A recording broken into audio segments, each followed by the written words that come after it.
Hello, this is Kirk Spano with Macro Dashes. I want to talk about the bear market, the big mean bear market, the one that's potentially ending soon, but may or may not have had its final bottom. I don't believe that it has, but there are different alternative scenarios that we're going to have to deal with. So what do we know about what I think? The COVID crash ended on intervention from central banks and governments. Very simple thesis. COVID caused about a $4 trillion hole in the U.S. economy over a couple of years. But the stimulus between quantitative easing and fiscal stimulus was well over 10 trillion. Why?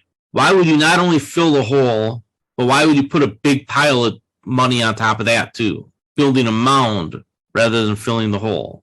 And I'm fairly certain, because we know that it's coming, was a way of dealing with the coming baby boomer retirement crisis. They pulled the bailouts of the future forward to prevent the boomer crisis from getting as bad as it could.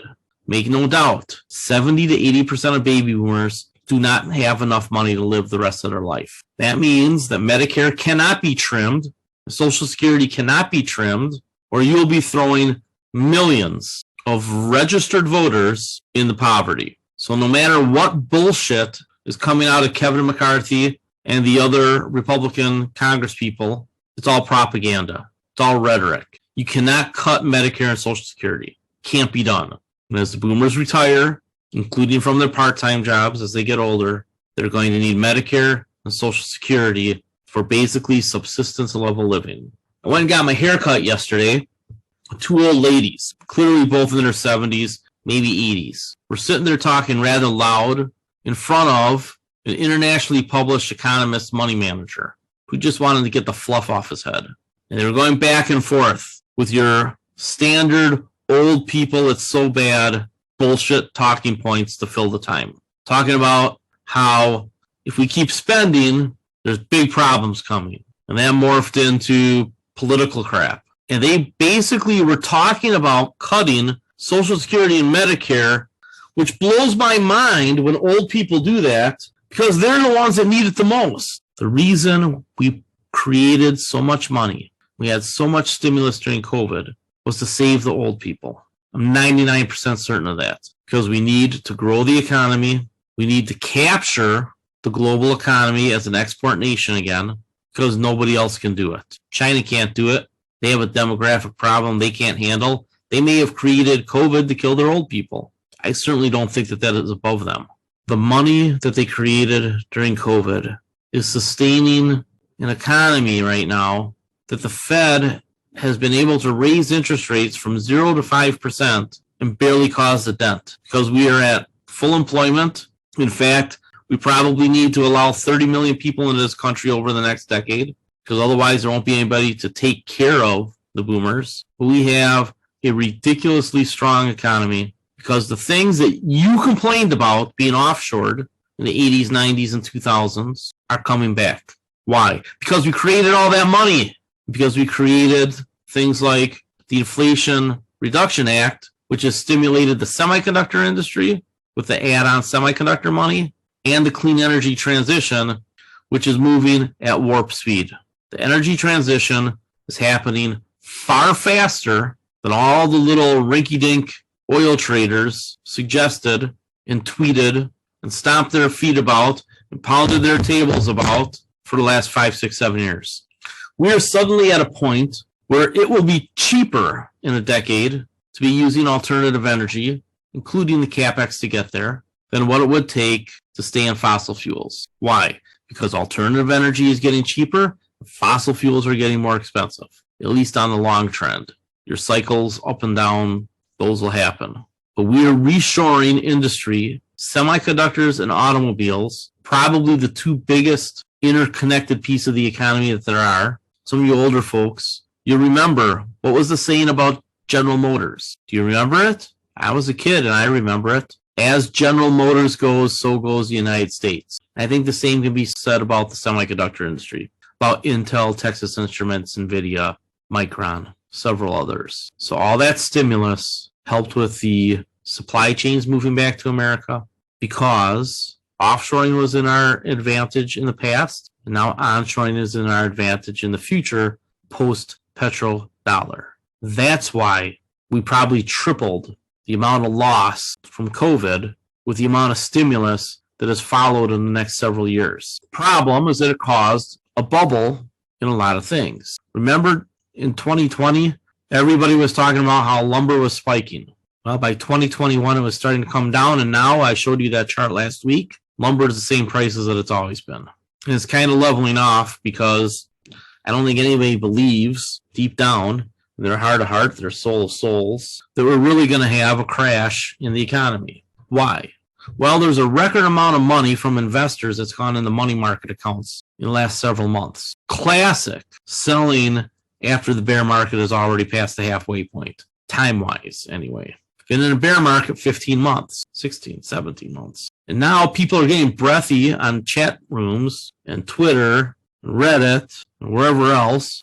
Oh my God, this stock is down 50%. Well, you know how you fight that. Scale in slowly and at wide price points. Not really sure how much more I can say. And when people adopt the narrative of the short attackers, that means the shorts have won. They are stealing your money left and right. Because you, rather than saying, well, let's just wait until this starts chopping around and then buy it again, bought a whole bunch, blew your wad, now you don't have anything put in, so you start selling things at the bottom. Some of the things that I have seen after articles all over Seeking Alpha, not just mine, everybody's talking about how bad things can get. Where were these people at the end of 2021? I've been telling you since the end of 2021 exactly how this is going to play out, and it has been. And we're down to just 3 scenarios left. We've had the bear market. Is it going to chop along like that 2014 to 16 period that I referenced for years as the base of the market and the type of market that we could end with? Will it be a capitulation on some great fear? The only thing that I really see causing that is if we truly get an energy spike in inflation. And I don't think that's going to happen, because here's the one thing you need to know about those OPEC cuts. They were a response to demand not really going up. If the demand for oil was going to surge and they cut into that, that would be highly inflationary. Where's the demand coming from for oil? A little bit from China's reopening, not nearly as much as we thought. 1 in 11 American car sales are EVs. So we've already gotten rid of over 10% of the internal combustion engine cars that were running. I mean, they might be sitting in a garage somewhere. When people buy an EV, they don't park it and not drive it. Gasoline inventories went up recently, even though we don't have nearly enough refineries as we thought we were going to need.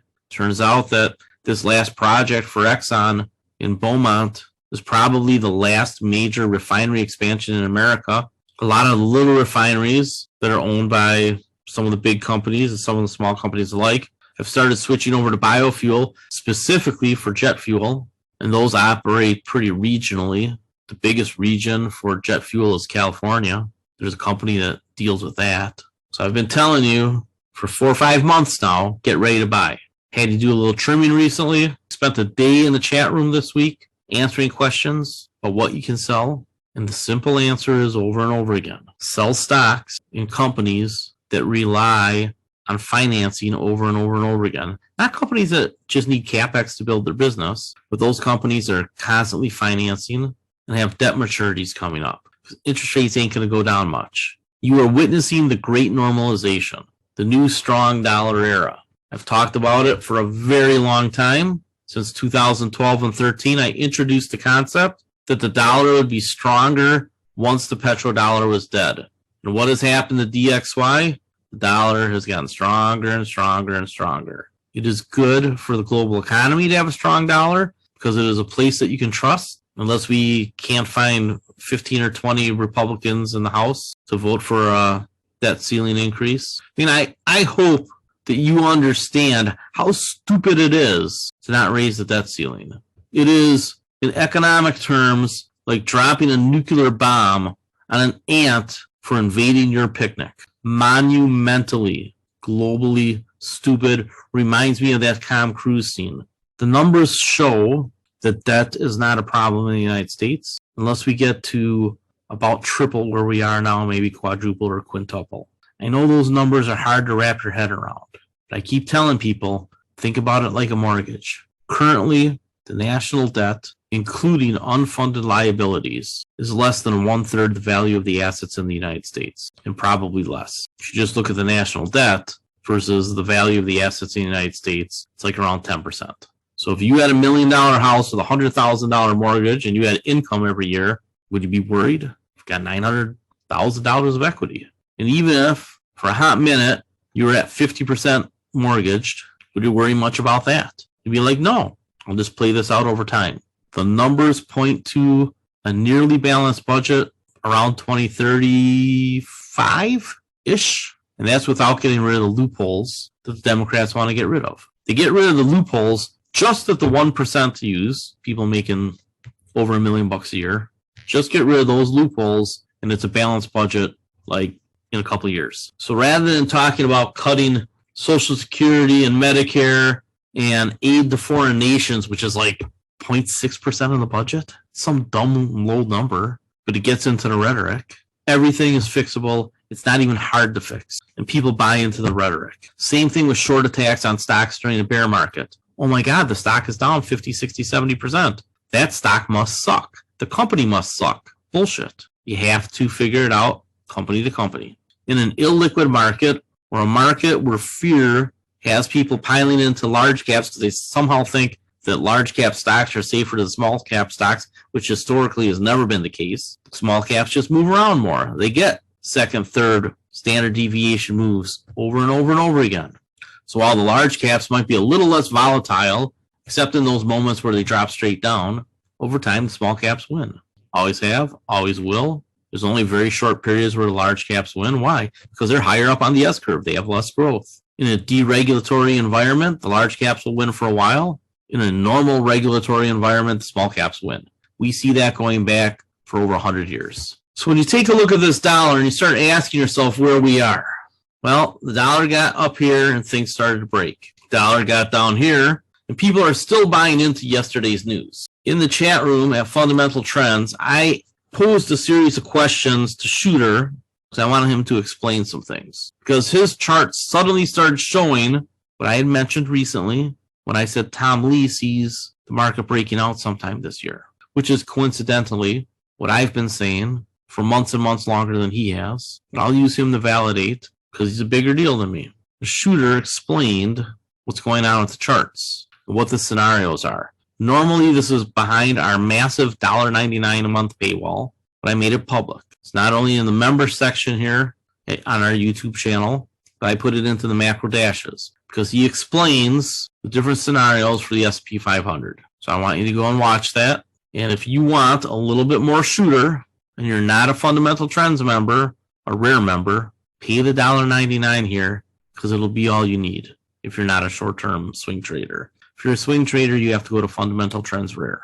If you're not a swing trader, you just want the macro view, you just want the flavor of what's going on, it's $1.99 to join this service. It's only there to keep the free riders away. We'd make it free, but then everybody would be jumping our trades and Shooter's trades. And this is for the rare members in general, because he does their swing trades here too, which by the time you see this, you're not able to use those swing trades usually. But with a $1.99 paywall, hey, 98% of people won't pay $1.99 a month. Not for this anyway.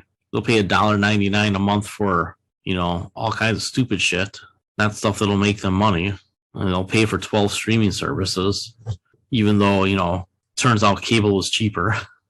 Anyway, watch this. Here's some stuff from Tom Lee, who's not dead. He talks about the big question is whether the economy is broken or inflation is done with or about done with. What has my thesis been for a long time? That the Fed has a lot of cover because unemployment is going to stay low. That was one of the things that the old ladies talked about. Thousands and thousands of people at Amazon and Google are losing their jobs. What are these young people going to do? And I was tempted to say, well, they're going to take summer off because they're all making hundreds of thousands of dollars. And then when they feel like it, they'll go back to work. But, old ladies, you don't do that to them. There was one point where they looked over at me because they noticed that I noticed them.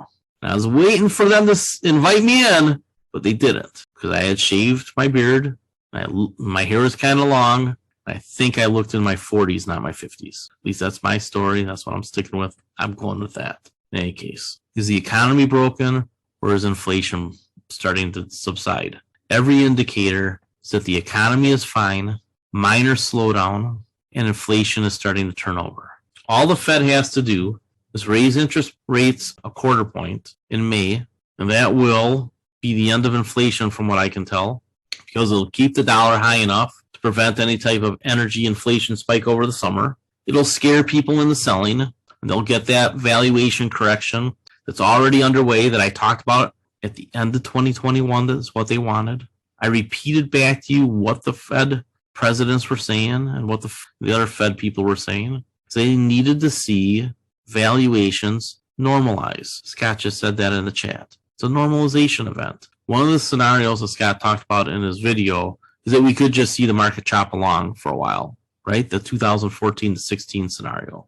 Or if the Fed raises a quarter point in May, and I'm almost positive they will, you get your leg down in the markets. It either tests the October lows, holds them, comes back over time, or breaks through the October lows. And we get a S&P 500 in the low 3,000s, 3,400, 3,000, 2,900, I don't know. A lot of argument for once the selling starts, we get under 3,000 on the S&P for a hot minute because people panic. But there are a lot of good traders out there. The institutions are licking their chops. The family offices are licking their chops. There's a record amount of investor money in money markets. I don't just mean normal money market money, right? I mean above the baseline. There's a baseline amount of money market money that's usually out there. And when it goes up an extra $1 trillion, that's a big deal because it's going to flow back into assets. And a lot of it's going to go into bonds at 4 and 5% because that's all they're trying to do with that money. They're not trying to risk it. They're sure not going to be buying bank bonds. It's going to go back into treasuries. That's good for the U.S. That cash gets invested. That pumps up asset prices. So whether we get down to 3,800 and it holds, or 3,400 and it holds, or we get down to 3,000 or a little lower and it pivots, whatever. I don't know. You don't know. Anybody who tells you that they know is lying to you. They are a bullshit artist. There is the potential for a white swan. I don't know if that's what you call it, or a green swan. Should we call it a green swan? We could get fantastic news about how everything in the world just starts working together and, we shoot off the 5,000 on the SP 500 again. I don't think that'll happen. I think that there's a lot of big money, and that's what I follow. My quant analysis tells me that we make a run at 3,000 on the SP 500. That momentum probably carries us under if the Fed raises interest rates a quarter point in May. And then keeps its mouth shut. It doesn't say this is the last one. They need to raise it a quarter point and say, we'll see what happens next. We're going to be data dependent. But we're afraid of this. And the answer of what we're afraid of is energy inflation. Tom Lee is saying that investors believe that the economy is broke, but inflation is the real problem. Former Fed President Bullard, I think he's former. I think he was one of the ones that was insider trading, right? Anyway, Bullard, who I've laughed at for my entire career because he's always wrong, saying that inflation is a problem. Larry Summers is saying inflation is the problem. He's lying. He just knows that he wants to get the valuation correction all the way. And he's a very good geopolitical warrior. I don't think the economy is broken. I think the Fed showed that they will support the banking system while allowing those stocks to go to zero. It will not be bailout of the shareholders and bondholders. It'll be protection of the economy via the banking system on behalf of the depositors. However, now that the bankers know that their stocks can go to zero and their compensation can be taken away, going to change how they behave, isn't it? So in the next couple of years, as Jamie Dimon pointed out yesterday, as the real estate markets normalize for the hybrid working future, where a quarter of people work from home at least some of the time, where office occupancy is in the 50s, doesn't mean that there's vacancies. It means the number of spots to sit are only half filled. But vacancies are going up too. They are higher than, I think, at any point since 2009, 10, 11, 12, right in there. It means rents are coming down. Corporations are saying, well, I don't need 2 seats for every one person. How do we right size that? And the answer is they get rid of some of the office space. Then those buildings don't have the rents, especially at higher interest rates, take a new loan. So they give the keys back to the bank. Bank says, we don't want those, hot potato. They find guys that I've been talking to who have 100 million laying around and say, okay, we'll buy that office tower. This is the discount we need, but we'll borrow money from you to remodel it so that a third of it or whatever is going to be condos now. We'll keep the offices on the bottom. Got to relabel the elevator stacks, right? These elevators only go up to floor 30, and then the residential elevators, 31 to 50 or whatever. Economy's not broken. But I think you can start to see the seeds of deflation coming back. Because if we have cheap energy, we're going to end up with cheaper everything. It's always worked that way. It always will. Or at least until cheap energy is just the thing, then we'll see. Services inflation probably still stays there for the rest of our lives. So if you have kids who are trying to figure out what to do for a living, tell them something similar to what my grandfather told me. My grandfather said, lay down in front of the baby boomers, they'll make you rich. Okay?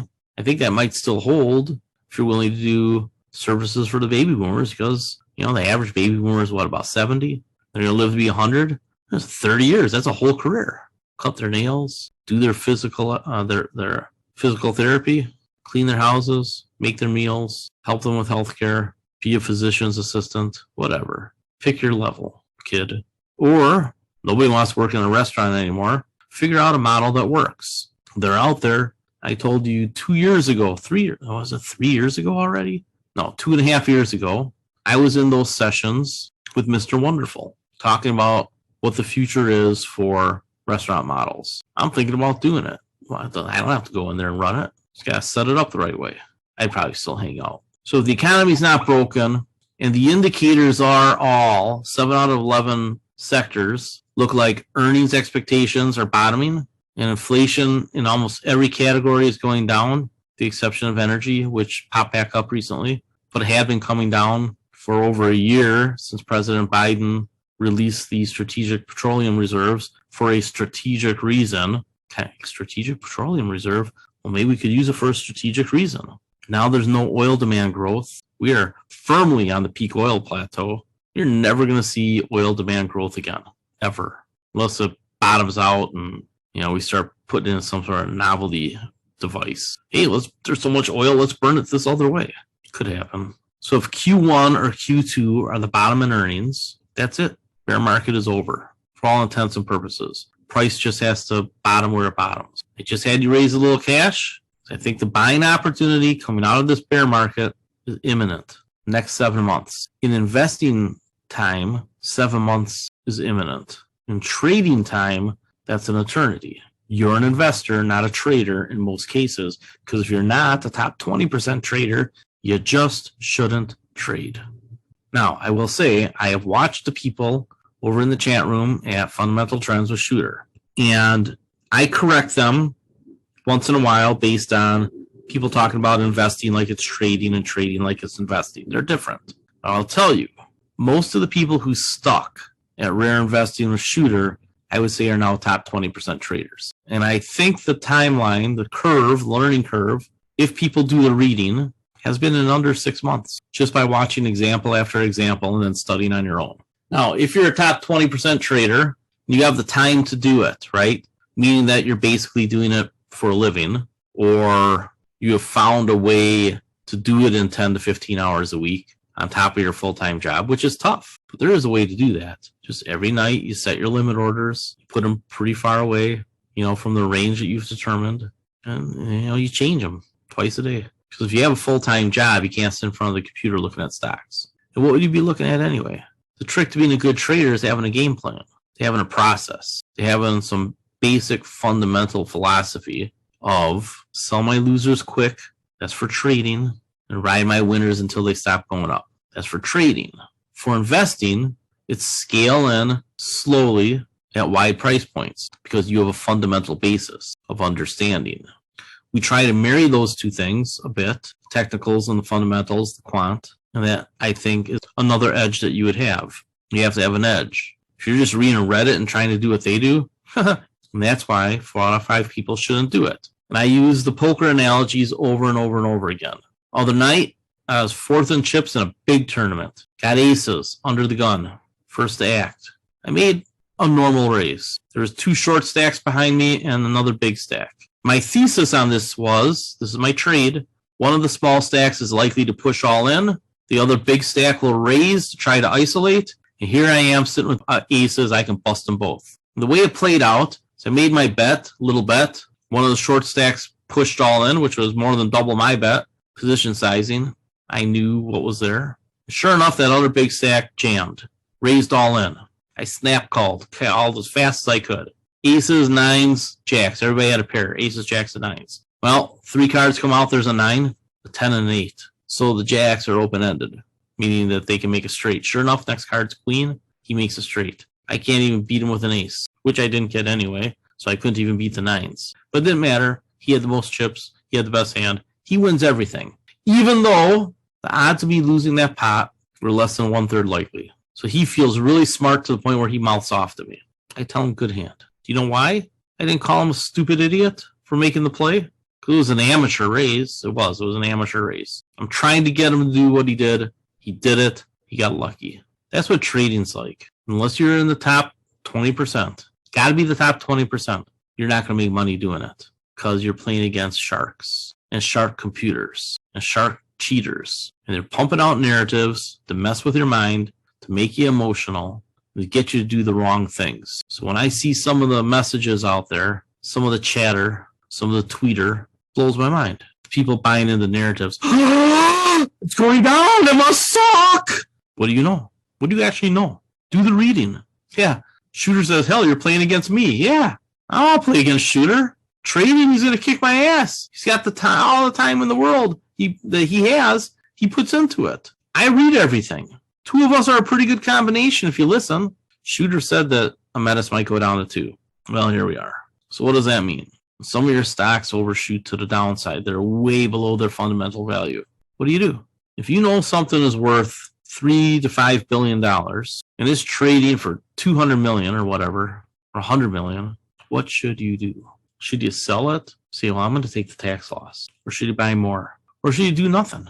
Doing nothing's viable. Somebody asked me about emerging markets. The next time the dollar rises a bit, and it looks like it's probably going to before it comes back down, but this is going to be the range. It doesn't have a lot of ways to go. It's not coming back down here, and they'll find a reason to print a ton of money up here. This is the new range. This bottom part of the range that you saw a couple times, it's gone. I think it's gone forever. Forever being as long as we're around. Maybe something weird happens where China becomes trustworthy. Russia kills all the old Kremlin guys and decides to be like the United States. I'll tell you, if Russia decides to become like the United States, they're going to be a powerhouse. Yeah, they're educated, got resources, great hunk of land, they can grow food, but the Kremlin guys hold that country back. If I'm Russian, I'm trying to figure out a sneaky way of killing the Kremlin guys rather than waiting them out and letting them groom another group of power-hungry flunkies. Growth in the future is going to be 70+% in the emerging markets. A dollar that becomes choppy, but in a higher range, allows these emerging markets in a world that's a little bit less globalized to start building their own economies. Bitcoin gives them the hedge in case the dollar gets too strong, because then they can still transact with each other using the Bitcoin instead of dollars on a temporary basis. Still going to need dollars. Again, forever, which is basically our investing lifetime. That is the secular trend. The dollar is going to permanently be stronger, stay in this range. I'm going to say basically 1-to-1 to the basket is the millennial dollar. And I call it the millennial dollar because that's the generation that controls the economy now. The boomers have more money, but it's flowing to the millennials at a pretty fast pace through paying for services, through wages, through inheritance, which is going to start booming soon. It's already started, but it's really going to pick up in the next decade.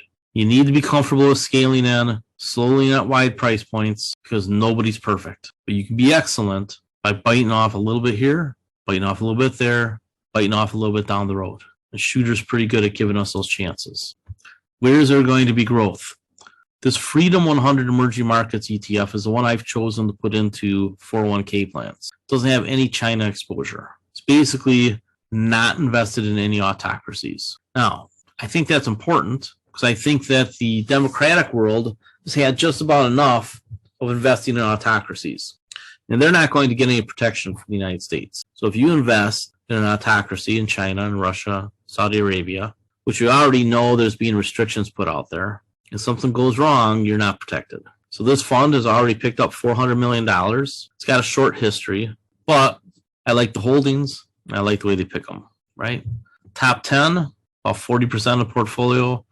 Average holdings 1% at 113, but there's a wide range, but it's top heavy. Taiwan Semiconductor, Samsung, right? Semiconductors, lithium, banks. So I like this emerging markets fund because it's a bunch of leaders. I have an emerging markets fund that's small cap dividend that's done very well in its history. So we have a number of emerging markets funds that we can invest in. This one's turning over.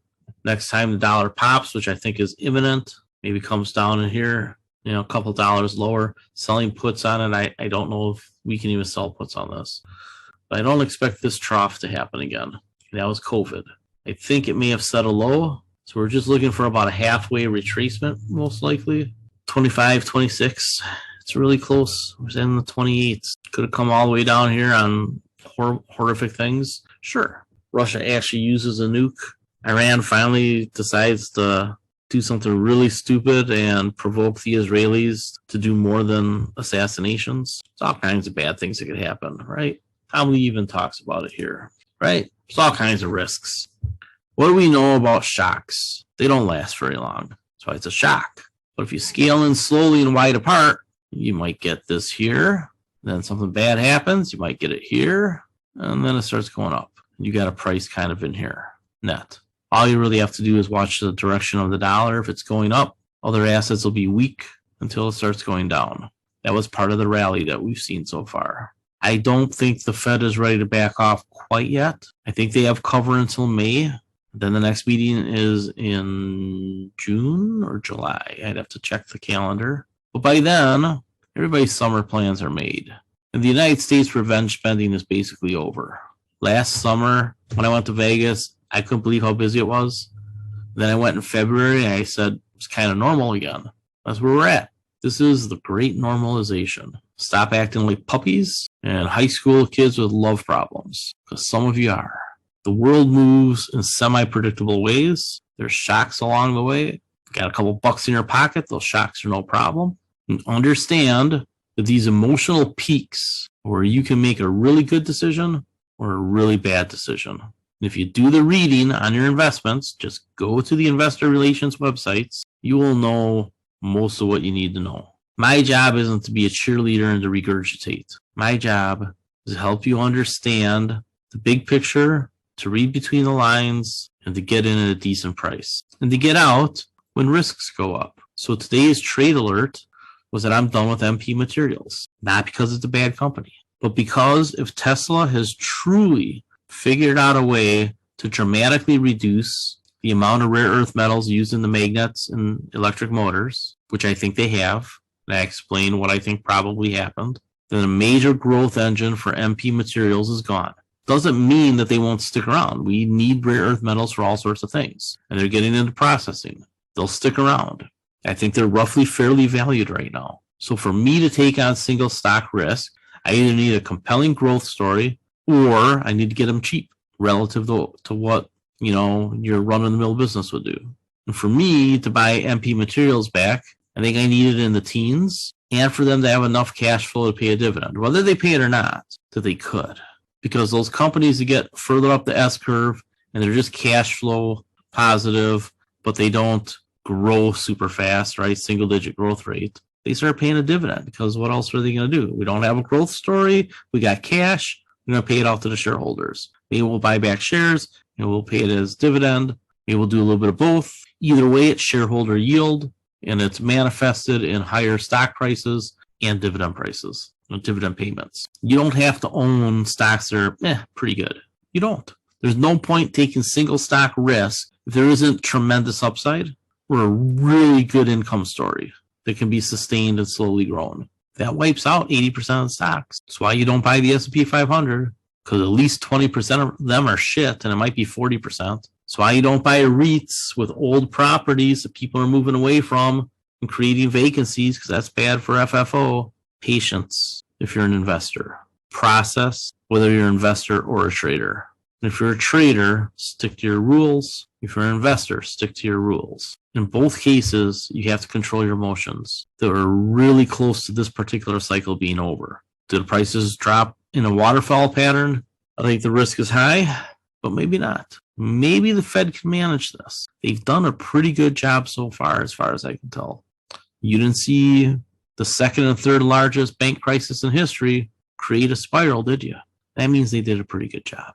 We'll sacrifice the shareholders and the bondholders, but we're going to take care of the depositors and the businesses, which again is exactly what you asked them to do post-financial crisis, and that's what they're doing now. They're giving you what you asked for, and that is reducing moral hazard, not increasing it, because suddenly these bank executives have to go, they're not going to take care of me. I better change my strategy. So expect a period of transition in real estate as well, but again, in most cases, REITs aren't the place to invest in real estate. I've told you that over and over. In most cases, you ought to just buy real estate with some friends. Not a joke. There's a strip mall for sale in a nice suburb by me. I told my daughter when she's ready to put in her skin in the game, I'll buy it with her, or the next one. And especially if you have a business that you can stick in there, right? And essentially become rent-free with your business. Or residential developments. Some of the new residential developments are awesome. And they take people away from the old ones. Think about things like you're a business person, like you're a businessman, businesswoman, just a business person. You will figure things out. All right, take it easy.